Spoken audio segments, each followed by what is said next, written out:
Астанада жұлдызай және аяулым қаржы пирамидаларын ұйымдастыру ісі бойынша үкім шығарылды. Тергеу тексеру ісі Қаржылық мониторинг агенттігінің Астана қаласы бойынша департаментімен жүргізілді.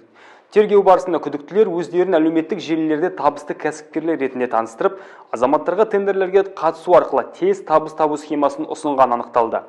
Инвестицияның ең төменгі сомасы 1 миллион теңгеден басталып, 40 күн ішінде ұсынылған табыс 90%-дан асатыны айтылды. Сонымен қатар салымшылар әр жаңа тартылған қатысушы үшін жарнасынан 10% қосымша пайда алған. Нәтижесінде қаржы пирамидасына 60 адам тартылып, жалпы шығын 490 миллион теңгеден асты.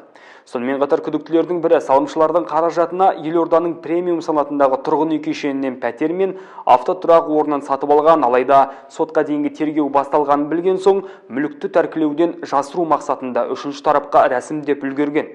Дегенмен тергеу барысында бұл мәміленің жалған екендігі дәлелденіп, сот санкциясымен мүлікке тыйым салынды.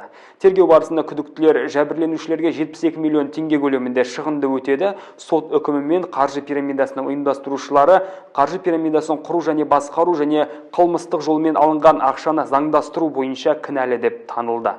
Оларға 5 жылдан 7 жылға дейін бас бостандығынан айыру жазасы тағайындалды.